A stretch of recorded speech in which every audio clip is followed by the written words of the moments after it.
Tonight on the Your Life Matters Show podcast.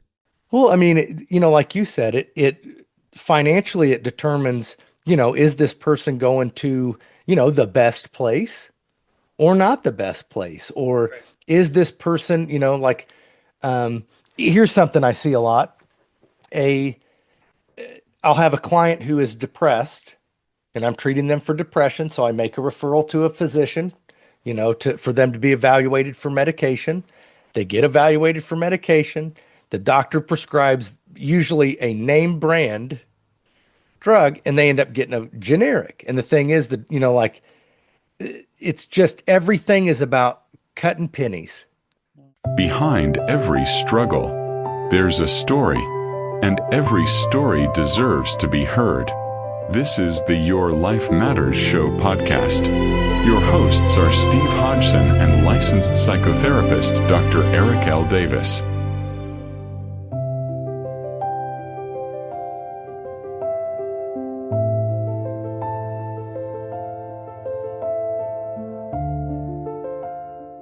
Tonight's episode is titled, When Mental Health Doesn't Get Better, The Hidden Cost of Long-Term Care. We like to believe that mental health gets better, that with time, with therapy, with medication, people heal, and many do, but not everyone. For millions of people, mental illness is not temporary. It doesn't pass. It doesn't fade. It doesn't resolve with a few sessions or a few months. Nearly 1 in 5 adults in the United States lives with a mental illness each year.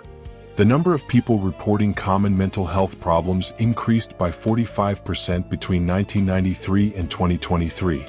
Long-term stress is rising, with 45% of adults aged 35 to 44 reporting mental health diagnoses in 2023, up from 31% in 2019. Globally, over 1 billion people live with mental disorders. About 50% of chronic conditions start by age 14 and 75% by age 24. Mental disorders are the second biggest reason for long-term disability worldwide. And millions live with serious long-term conditions like schizophrenia, bipolar disorder, and severe depression, conditions that may require lifelong care. This isn't just their story. It's the story of the mother who sleeps lightly listening for movement down the hall. The husband, who has become a full-time caregiver. The family, trying to hold everything together while quietly breaking under the weight of it all. Because long-term mental health care comes with a cost. Ongoing treatment, expensive medications, specialized care. And too often, insurance doesn't cover what's truly needed. So families make impossible choices. Between care and finances, between stability and survival. And yet, every single day they show up. They care. They fight. They endure. Today we're talking about the reality many people never see, long-term mental health care. The burden, the cost, and the truth behind what it really takes to keep going. Because sometimes, the question isn't, how do we get better? It's, how do we keep going? Here are your hosts. Well, howdy, and welcome to the Your Life Matters Show podcast. I'm your host, Steve Hodgson. As always, I'm joined by my great co-host, who is a mental gymnast coach, who's currently winning against this chaotic brain, Dr. Eric L. Davis. Dr. I don't know about that. Well, yeah, that's true. And I think my wife would concur with you as well on that one, too. Today, we're going to actually talk about a topic that we really don't want to think about that much. I know I'm involved in it right now directly because my dad is in long-term care. So I'm starting to see some of the things firsthand from that too. Yeah. Stuff on that. And I think, we're going to have a good show. And I think we've talked about this, but I'm not really sure. But with Adelaide that, she's home now, correct? Yeah. She's now out of the hospital. Yes, she Drake is. is out, everything, and I one of the things I wanted, the reason I kept this in my memory, I am absolutely amazed at the reception she got back in North Vernon, Indiana. Yeah.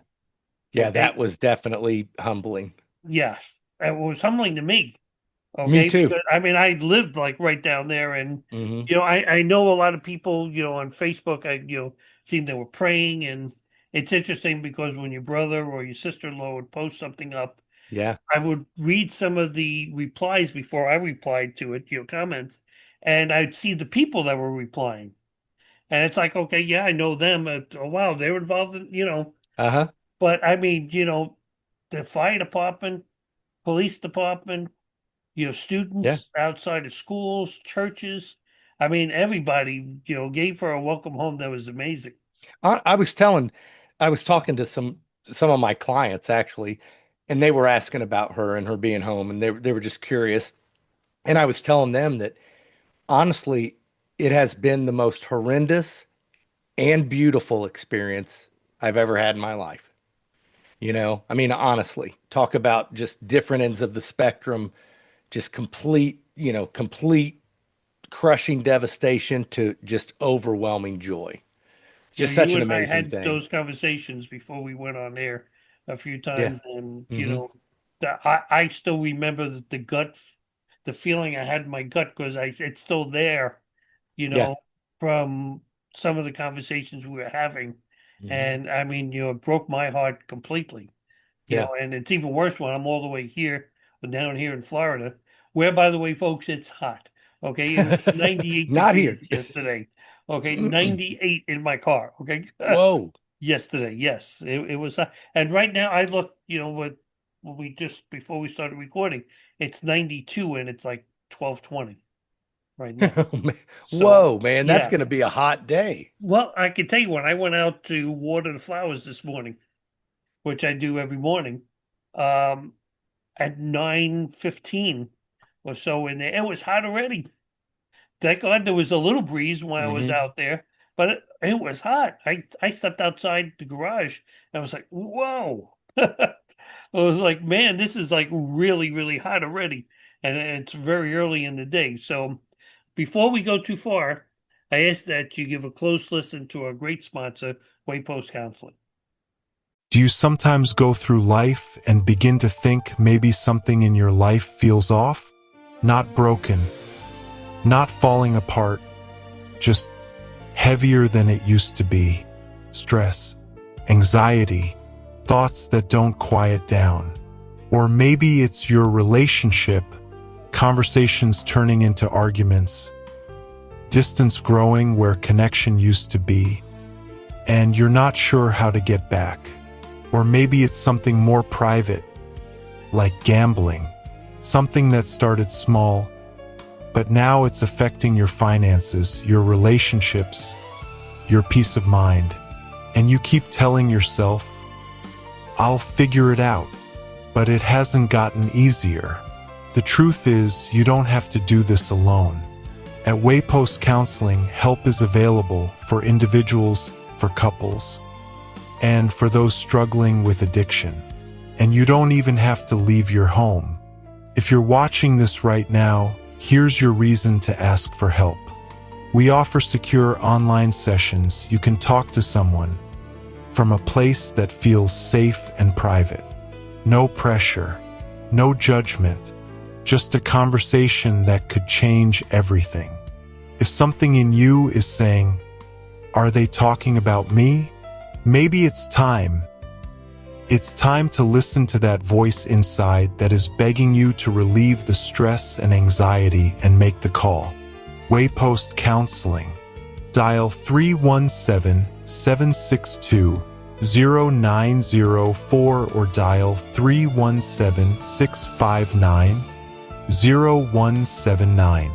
Also, you can visit them on the web at waypostcounseling.com for more information, because we do not need to tell you your life does matters. And taking that first step could make all the difference. Remember that reaching out for help is not a sign of weakness. It's a sign of strength to begin to get the best of your life back again. Please, for you and your loved ones, make the call now. Dr. Davis, today's conversation is one that I think a lot of people don't talk about openly. we talk a lot about mental health awareness. We talk about getting help, healing, recovery, but we haven't really talked enough about what happens when someone just doesn't get better. Yeah. That's a really important conversation because for many individuals and families, mental health isn't a short-term challenge. It's something they're managing every day, long term. There are people and families out there right now that are dealing with 24/7 care, ongoing treatment, medications, and in many cases just impact one person and it impacts everyone around them, the entire family. Yeah. The ripple effect on families emotionally, physically, and financially can be absolutely overwhelming. And that's what we want to talk about today. The reality of long-term mental health care. The burden it can place on loved ones, the financial strain, and honestly, some of the gaps in the system Yeah. that people run into. Yeah. And hopefully also bring some understanding and perspective to what people in those situations are really experiencing. You know, one of the conversations that we're going to have today, is about that. And I think it's important and Mhm. it's really necessary because I don't think, what I was about to say, I don't think that we really think about the patient of what they're going through. We Yeah. think about us. I mean, I go through this a lot with my dad before we go into like the questions. Okay. My dad just in long-term health care. Okay. It's not mental health care, but the Mhm. mental effects of being as old as he is in his late 90s, okay, he's starting to, his vision is starting to go, and Yeah. his cataracts are really starting to become bad. And, he's continence issues, where, he's losing control of his bladder. Yeah. And, he has health nurses there that come in 24 hours a day to help him. But even at that age, he's embarrassed to call the nurse and ask them to come in. He Oh, actually wakes my brother up at like 3 in the morning. So my brother will contact the nurse's desk and have them go in and stuff. It takes effect on the entire family. yeah, And it I does. feel really sorry for my brother too, because in his house now he's got his wife's mother, his mother-in-law, living there too, who's by herself now because her husband Oh. passed away late age, and she has many problems too, mental health and physical health too. So let's get into this. When we talk about long-term mental health care, what does that actually look like? And what are some of the conditions that help us fall into that category? So long-term, mental health care usually involves so it's ongoing treatment, support, management, and all that is happening over years or sometimes even a lifetime. So it can include therapy, medication management, case management. Sometimes it's being hospitalized, permanently, support groups, residential care, any number of things. Some conditions that often fall into that category can include like schizophrenia, bipolar disorder, chronic PTSD or severe anxiety disorders, traumatic brain injury, or even co-occurring substance use disorders. So what really is, they're taking medications, but after a while, those medications over the long term, I guess, really don't become as effective as they were before. Yeah. I Yeah, mean, they can definitely wane in effectiveness. yeah. And sadly, then what are you going to do, with that person and stuff? So, we hear about recovery and improvement all the time. I mean, heck, we cover the resilience on this show so many times. But why is it that some individuals don't fully recover and instead require that long-term care? Because especially in mental health, mental health conditions are complex because they involve biology, psychology, trauma history, environment, relationships, genetics. We basically talk about things we say biopsychosocial, biological, psychological, sociological, and then we also include spiritual these days. So Mhm. biopsychosocial spiritual is what we say. But for many individuals, the treatment can greatly reduce symptoms, but not fully eliminate them. So others may struggle with treatment resistance, cognitive impairment, etc. And recovery doesn't always mean a cure. Like for example, with substance use disorder, recovery is a daily reprieve. It's Mhm. something that has to happen a day at a time. It's not a one and done. It's a condition that needs to be dealt with ongoing. So conditions of that nature are the ones that we really see. I think people don't realize that, you're a recovering alcoholic. You Mhm. know, I've done certain drugs and stuff that I loved. Okay, and would love to go back to. It's a daily thing, and Yeah. I don't mean to marginalize it by saying something like smoking, Mhm. but there's not a day goes by. We've talked about this before, where I'm driving along and see someone with a cigarette Yeah. in their hand that I don't think about, gee, I'd really like to smoke a cigarette right now. Yeah. Okay, but yeah, I'm good. I don't smoke anymore, but Mhm. doesn't mean that the desire isn't there for it. Sure. And long term, with people that have mental illnesses, that just continues. Yeah. Maybe they have it under control. I think maybe that's the difference. We call it cured. It's not really cured, it's under control. Yeah. And part of that too is like with schizophrenia, for example, Hmm. sometimes there's going to be, a medication maintenance where the person on their regular dose over time, you may start to notice that they're kind of decompensating, that symptoms are coming back, and the physician needs to change the dose, or, it's just one of the hard parts of long-term care is basically navigating ongoing things, and just sometimes conditions are going to be better than others. Long-term care is challenging to families as well, Yeah. not just emotionally, but in terms of relationships, the roles, and their day-to-day life. What is that like for the family members? I mean, it definitely reshapes an entire family system. You know, thank God Adelie's home, but I mean, Adelie was in the hospital for 7 months, Hmm. so obviously she's, was 9 years old when she went in. She's 10 now. So she's a little kid and needs constant supervision. So that involved, grandparents, parents, other loved ones, all, working together to make that happen. And it does, it upends everyone's lives. And, don't get me wrong. I mean, I know my family wouldn't have it any other way. Like, hey, if Right. she needs us in the hospital, that's where we're going to be at. But at the same time, I mean, other things, suffer for that. Or when Adelie went in, her brothers, that upends their whole life. Yeah. It upended my brother's whole. It's just it changes everything. Yeah, I could go on and on I about it, but worried about, and going a little off topic here, but I worried about the boys, yeah, yeah, because I know Adam and Jen were both, they gave equal attention to all three of their children. And absolutely, all of a sudden, 100% of the attention was going to yeah, Adelie. yeah. And I worried, I know the oldest son, I can't think of his name, I'm so drawing a Aiden, blank. Aiden, yeah, would maybe understand a little more than the younger one.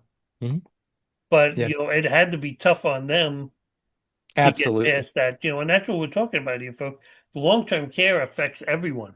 It yes. doesn't just affect the patient, it affects the entire family that's there. Now, one of the things we don't talk about as much, and actually that's actually a good topic for a show that we should do on caregivers. Okay, because I Uh-huh. don't think we give them as much credit as we should. Now, what are some of the psychological effects of someone who's providing that kind of support 24/7? I mean, burnout's got to show up in some of those Oh, people. absolutely. Burnout is one. Another is, like we call it empathy fatigue, or, Hmm. um, you know, basically, or collateral trauma. That's another thing that happens is basically, it's like we can be secondhand traumatized, Right. because the reality is, as a therapist, I mean, and I'm sure this is probably the same for just any person in the world, but especially me. I mean, I've heard a lot of things I'll never unhear. I've heard of a lot of situations I didn't know existed, or, and it does. It can be traumatizing. So one of the most important things for caregivers is self-care, but that's really hard to do. That's, they tell us in school, you have to leave your patients at work. That's impossible. I think Mhm. about my clients all the time. I mean, that's just how it is. And I think just in general, you can't just even a nurse. I listened to my wife Jen. Okay, Hmm. when she comes home, she doesn't leave that. Yeah. It's not like it's a job where you just leave and you come home. Hmm. Okay, she still got a patient that touched her, or Hmm. I don't mean physically, but I mean meant Yeah. Yeah. emotionally touched her, and that it's a tough thing. Caregivers are something, and that's what I said. I think we should really focus in a little more on that too. I don't Yeah. think we've done that enough. So, I mean, honestly, our caregivers, our first responders, mhm. I mean, those are the people that when trauma happens, they are the first ones there. And, that they deal with a lot. They deal Yeah, with an awful lot. doctors, everybody, they all. Yeah. Okay, now we'll talk about long-term care, and one of the sad part is there's a major financial side to all of this. Yeah. Okay, I tell you, like with my dad, um, he gave up that apartment in Manhattan, okay, which Hmm. was prime real estate. Because if Yeah. anyone knows Greenwich Village, they know a three-bedroom apartment in the heart of Greenwich Village was ridiculous, and they paid nice sum of money Yeah. for him to give up the apartment, even though he was going into a home. They still paid to get out. Yeah. So that went towards it, but his insurance from the police and everything will pay for a lot of other stuff. Yeah. But there's a lot of people that don't have that kind of Hmm. insurance. Yeah. Okay. So can you talk about the challenges family face when it comes to treatment costs? Yeah. Insurance coverage, medications. I mean, that got to take a toll even on all parties involved. Absolutely. I mean, there's, um, especially when it comes to medical things, I mean, that is expensive, like buku bucks, no question about it. And a lot of times, there's added stress on the family of how are we going to come up with this? Or then there's the intricacies of insurance and all, you know, um, it's, I personally, in my opinion, I don't understand why we would deny anyone Yeah. the care they need, but I guess that's probably another episode. Well, there are places they'll get help, Yeah. but it's not going to be as good of a place as Yeah. if you have insurance that's paying for it. Hmm. Yeah. I know with my dad, believe it or not, it's $6,000 a month where he's at right now. Wow. That's 72,000 a year. That's insane. That's yeah. I mean, for a little room that he's in, and they feed him, and they clean the room once or twice a week. They do Yeah, his laundry once or twice. I mean, that's a lot of money. man. And there's a lot of people that can't afford that. Now, if the system worked the way it should, okay, and I emphasize that word should, if you notice, what would proper long-term care look like? What would that support look like for both the individual and for the families? Well, so the a healthy system would provide access to affordable treatment and care, crisis support, affordable medicine, housing assistance, job support, family education, respite care, and long-term case management. So families wouldn't feel abandoned after a crisis passes. They would be connected to a system, and mental health care would be proactive instead of reactive. I mean, and really, it would also treat families as part of the care process instead of expecting them to carry the financial burden alone. It's a shame we live in probably one of the richest countries in the world. And, when it comes to long-term care and elderly, we really Hmm. don't take good care of the Yeah. people that are there. So now this might be a tough one, but how do families come to term with the idea that this may not be something that gets fixed, but something they have to learn to live with? We talked about cured. They're Hmm. not cured, they're coping Right. or dealing with it, how do families get past that? Well, hey, you know what? This is beyond your pay grade. Well, so, obviously that process for a lot of families is going to involve some grief, and that's okay. That's absolutely okay. Because families may grieve, the life that they expected or the relationship they once had or even the future they imagined. And that's something I think is someone told me, they said a lot of times as adults, we don't grieve what was, we grieve what wasn't or what Hmm. could have been. But acceptance doesn't mean giving up hope. It just means adjusting expectations to things that are realistic given the circumstances. And that's a big change, and that can be very emotionally challenging for people, you know? So let's delve into this just a little more, like the day-to-day reality. Walk us through what daily life might actually look like for a family caring for someone who has a long-term mental health condition. So daily life would revolve around unpredictability. So families would, they have to consistently monitor moods, medication, safety, appointments. I mean, there's a lot. It's a full time job. I mean, long-term care is a full-time job. And, plans can often change suddenly depending on if there's uh, a medical or emotional need. You know, tension can develop in families. And many families describe living in a constant state of basically just hypervigilance, you What know? about the things that people aren't seeing? There's got to be things behind that, you know, when you're on it every day, you're not noticing things.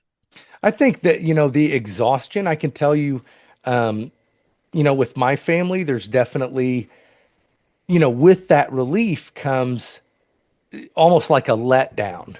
You know Hmm. what I mean? Where you're Yeah, it's hyper emotional vigilant, letdown. Yeah. running a marathon, just as fast as you can for months and months and months or years, or whatever. And then when things change, it's emotional.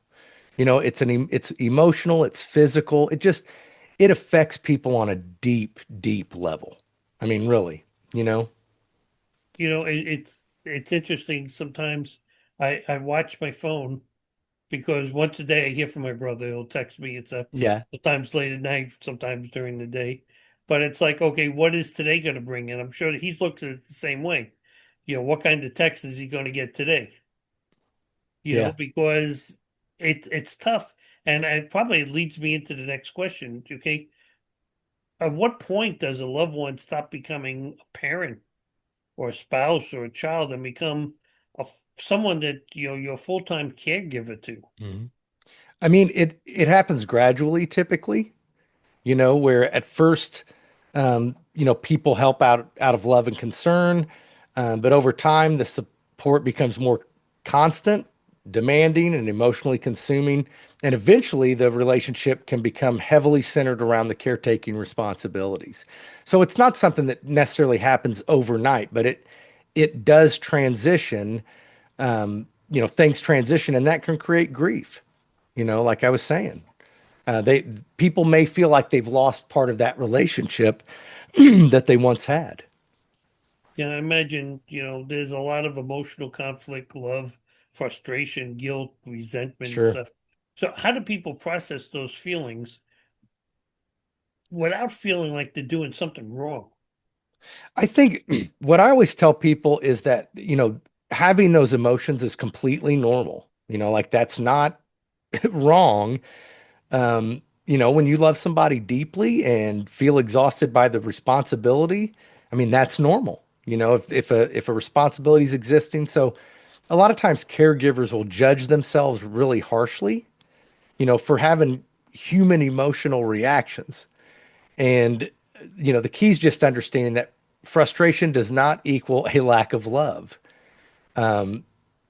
People need safe places to process those emotions, whether it's through therapy, trusted friends, whatever, you See, I know. do that with my brother when he gets frustrated. Hmm. I let him vent and, Sure. get him to because, I'm sure in his case, yeah, he's going to visit his dad when he goes there, Yeah. but it's almost like visiting a child after that. Hmm. Yeah. Like you can't find you. Oh, these people, they took my hat. Okay, I can't find my hat anymore. And you look over and the hat's sitting on the dresser, Yeah. and it's like, Uh-huh. Dad, like right there, your hat, and it's, oh, okay, and Yeah. it's getting bad. So, you know, is there a moment or are there moments where caregivers feel like they just can't do it anymore? Yeah, Yeah, I I'm would waiting. I'm hoping my brother will get to that point, but yeah, I mean, yes. I mean that happens. There is burnout, and that's why when a family member becomes a full-time caregiver, I Mhm. can't stress enough the importance of that family member practicing self-care. Whatever that looks like for them. And obviously, when a loved one is suffering or sick or needs care, that's a lot of times we want to be there 24/7, but we have to take care of ourselves too, you know?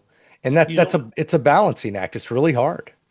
I really think before someone makes that decision, they need to sit down and really, with their doctor or whatever, and Hmm. sit down and understand 100% what it means to be. Yeah. What does this really Oh, look like yeah, moving forward? because again, I'm going to use my brother's case. He had him living in the house with him, but there were just so many things that were happening on a daily basis. My brother Yeah. just said, I can't do this anymore. Yeah. He needs 24/7 care, which I can't give him. Hmm. I have Yeah. children, I have a life on top of that too. And you start to feel that guilt. Okay. Yeah. So what does someone do when they hit that point? I think, talk about it, understand that, frustration isn't a lack of care. It's not a lack of love. It is, you know, being realistic. And when we become frustrated or exhausted, I mean, it's our body's way of telling us, like, hey, warning, warning, overheat, like it's almost like an overheating light on an engine or something where it's, there are indicators. So the best thing that, take a break for a little bit. I used to tell, like therapists that worked for me and things, I would say, hey, look, if you're struggling, come talk to me because I would much rather you come and talk to me and me say, hey, you know what? Well, here, let's give you a few days off to kind of, Right. take care of yourself because I'd much rather you be gone for 3 days than work yourself into the ground and be gone for a month. It's like, Right. and that falls on the caregiver. I mean, really, that falls on us. See, I watch even with my neighbor next door. She's a nurse, but she takes care of her young daughter.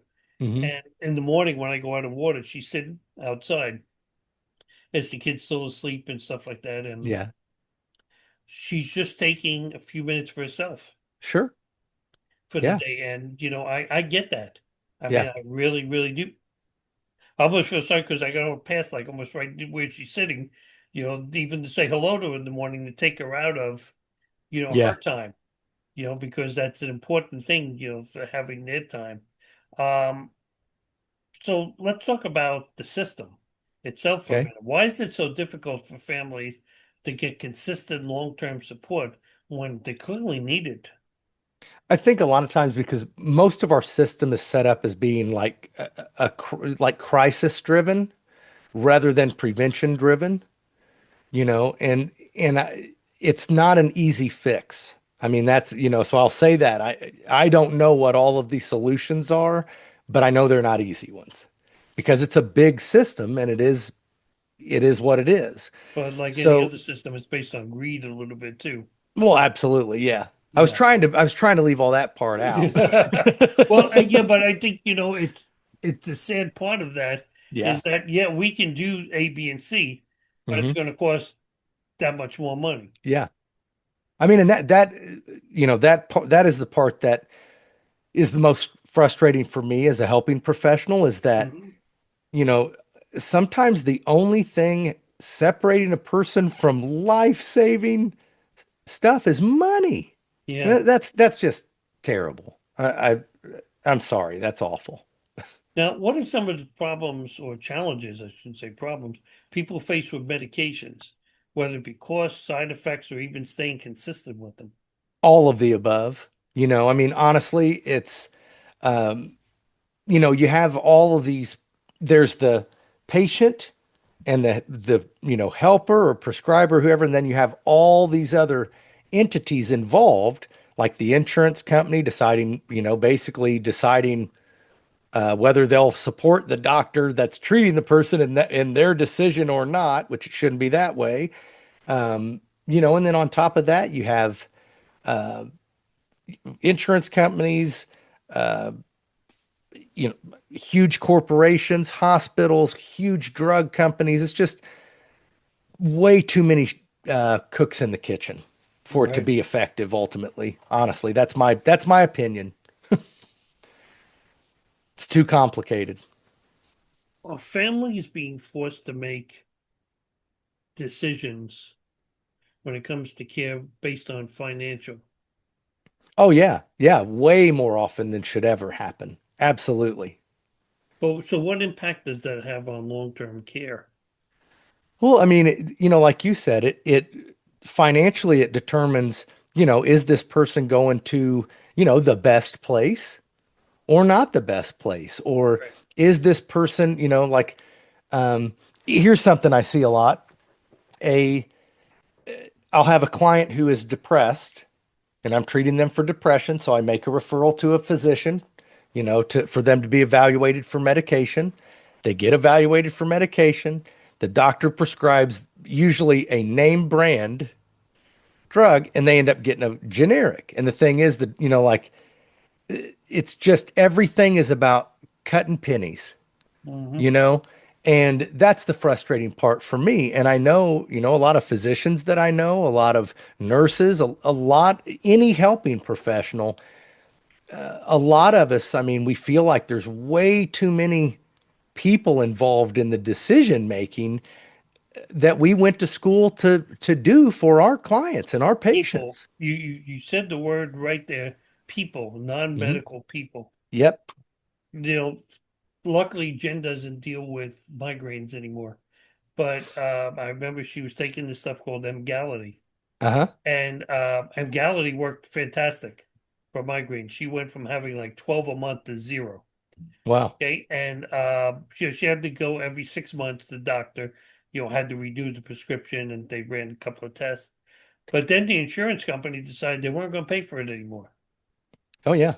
Okay. And they were they wanted to try this stuff. Well, she tried this. Well, try it again.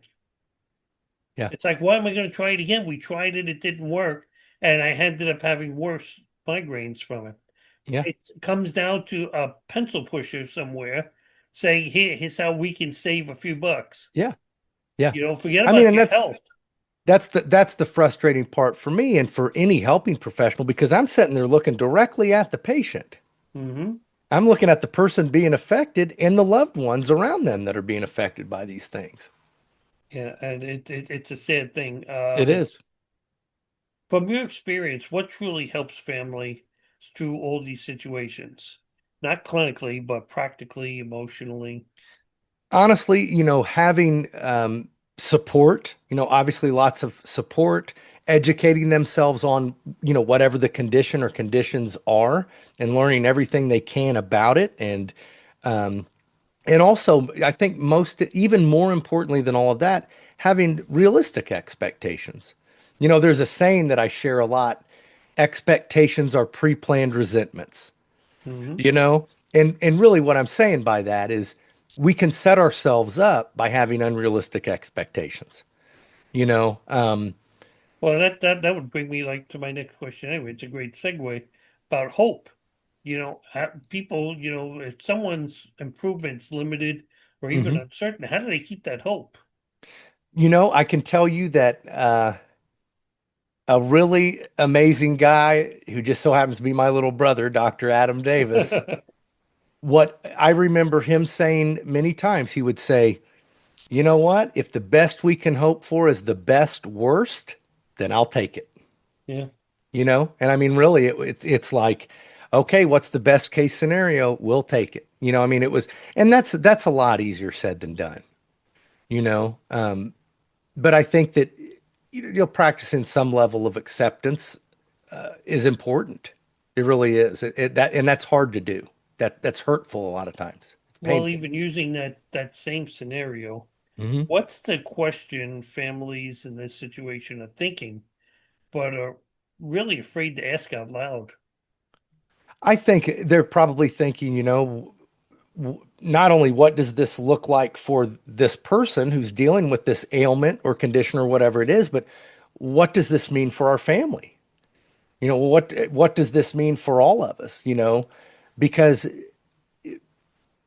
our loved ones are affected by the things that affect us, whether we like it or not. And I'm a person in recovery who is no stranger to going, "I'm not hurting anybody but me," or Right. whatever. But the reality is hurting me or me, even if I'm not hurting myself, just me suffering with something that's just not preventable by anybody it still affects my family.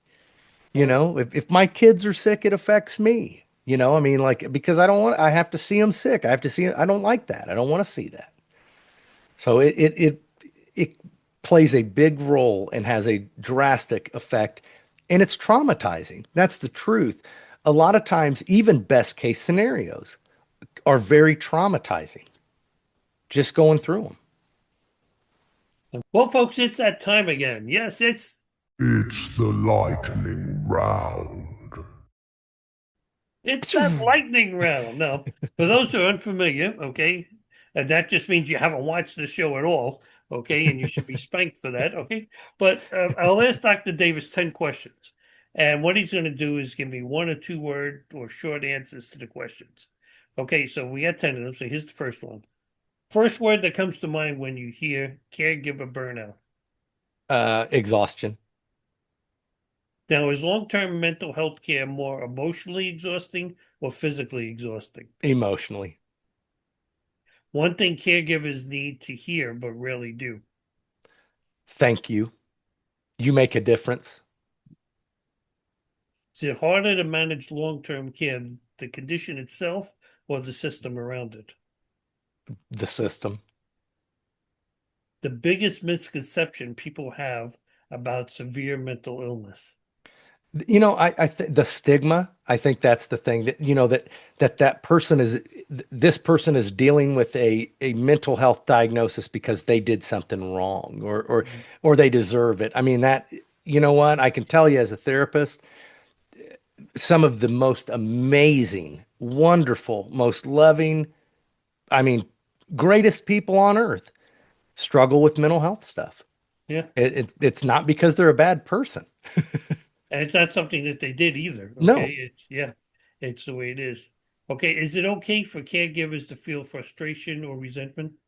Absolutely. It is not okay, however, to take it out on No, the your loved patient. one who's Yeah. suffering.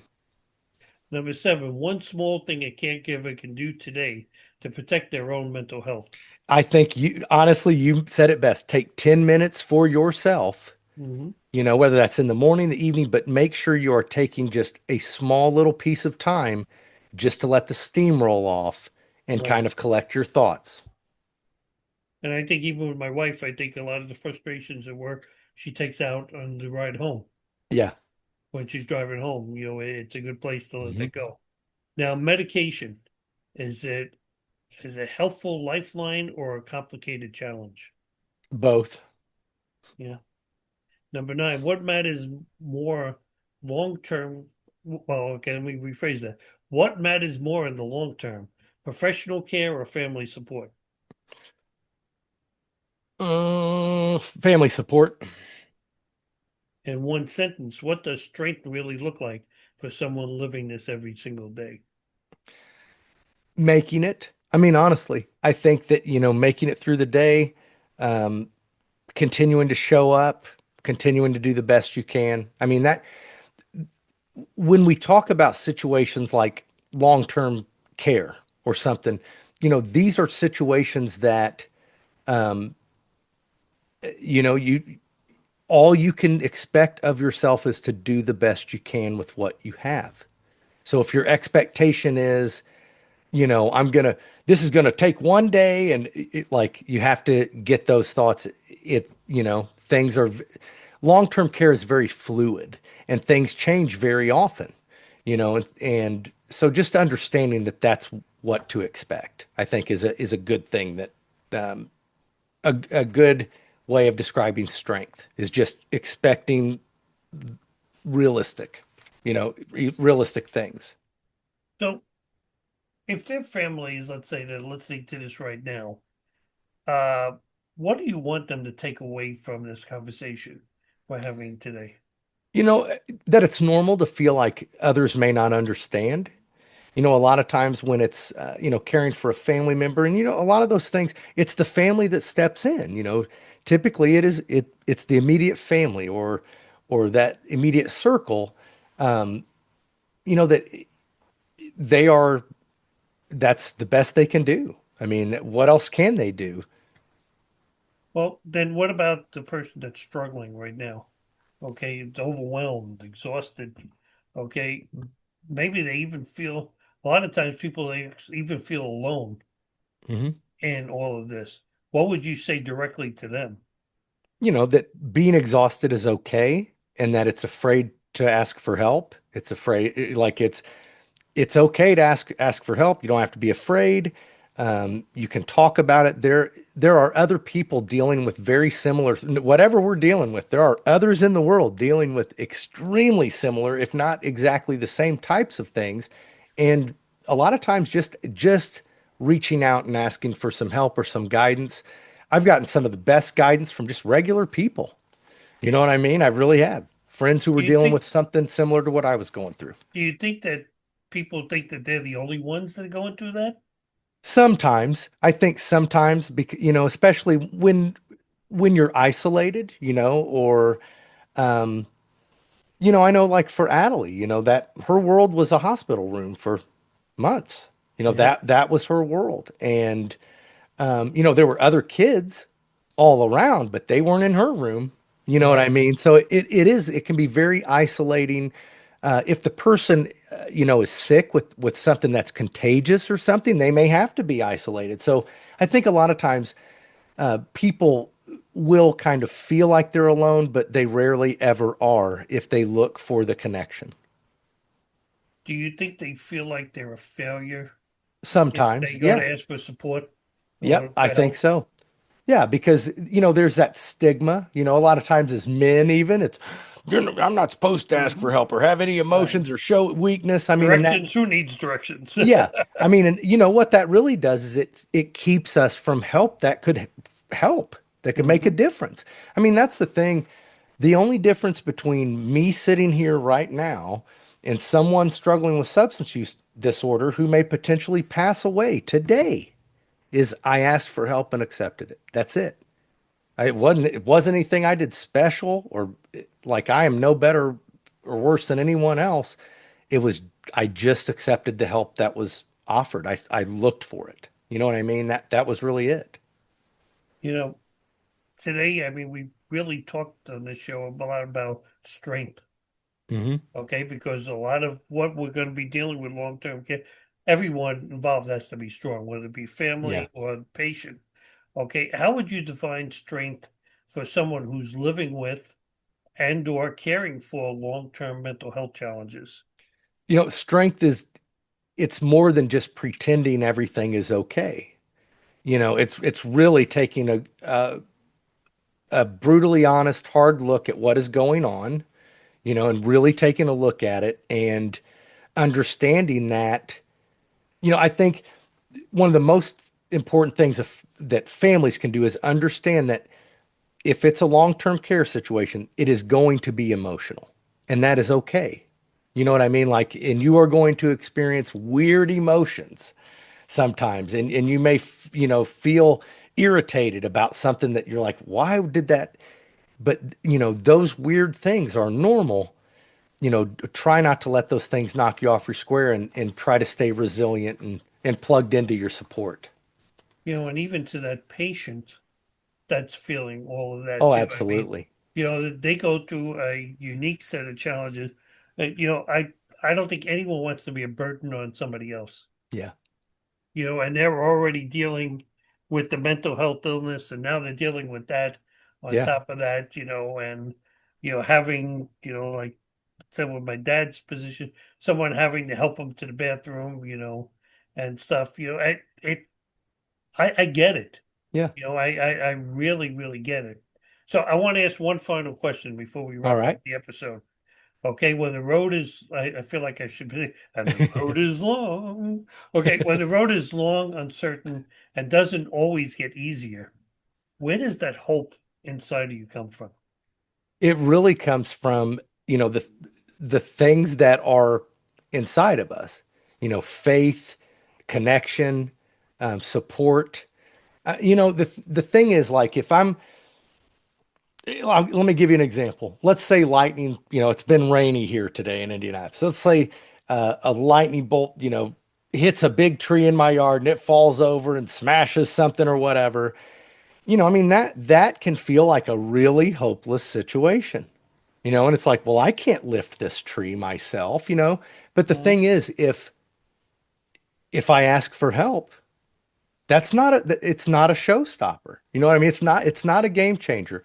There's help that can help me move that. It looks insurmountable at face value, but there's help out there. And I really hope people remember that. We didn't even, we touched lightly on it, but if you're a religious person, Hmm. regardless of what your religion is, go to a priest, your rabbi, someone Faith. Yeah. turn to someone, and then like you say, you'll turn to your faith Yeah. for support during all of that too. I mean, it sounds easier said than done, but you know what? When you reach deep inside yourself, you'll be surprised. Yeah. But like we always say with Waypost counseling, first step is you have to make that first step and Yeah. ask for that help. Hmm. And Yeah. there's no sin in that. That's a sign of strength, as we always say, not a sign of Yeah. weakness. So, Dr. Davis, this is one of those conversations that doesn't really end when this episode ends. Yeah. Because for so many people, this isn't just a discussion. This is their daily life every single day. That's right. And for those individuals and families, the challenges are real, ongoing, and often unseen by the world around them. So if you're watching right now and you're in that position, whether you're the one that's struggling or the one carrying the weight for someone you love, I just want to say this. We see you. Even if it feels like nobody else does, understand, we see you. And what you're doing matters more than you may ever realize, even on the days when it feels exhausting, overwhelming, or thankless. Remember, because showing up day after day when it's hard, when there's no clear finish line, that's kind of strength that most people will never really completely understand. And you're not alone. There are more people walking the same road than you may think. And reaching out, whether it's for support, guidance, or simply someone to just talk to, can make a huge and meaningful difference. Yeah, and that's why this episode, we hope if it did anything today, I hope to help you feel a little more understood, maybe even feel a little less alone. Please remember to like and, more importantly, subscribe to our channel. It costs you nothing and helps us with the algorithms to get the episodes seen by more people. Please remember to visit yourlifematterspodcast.com and learn more about your host and the show. You can apply to become a guest as well. Yeah. And if you're still here, we want to thank you for sticking around to the end, because this helps the channel also. And if you're not here, then you didn't hear us just say that. See, you see what That's you right. missed? Okay. I mean, at airing or recording time, we're up to like almost 8,500 subscribers. I'll feel really good when we pass that 10,000 mark. Yeah. Not that we need 10,000 mark. Absolutely. It's a great thing, for that. So always remember, reaching out for help is not a sign of weakness, as I said. Right. It's an act of strength to begin to get your life back. God bless you, and we hope to see you again next week. Thank you for being with us this week. Thank you for joining us for this episode of the Your Life Matters Show podcast. If today's conversation resonated with you, please like, subscribe, and share the episode so more people can be part of these important conversations around mental health. And remember, your life matters. We hope to see you again next week.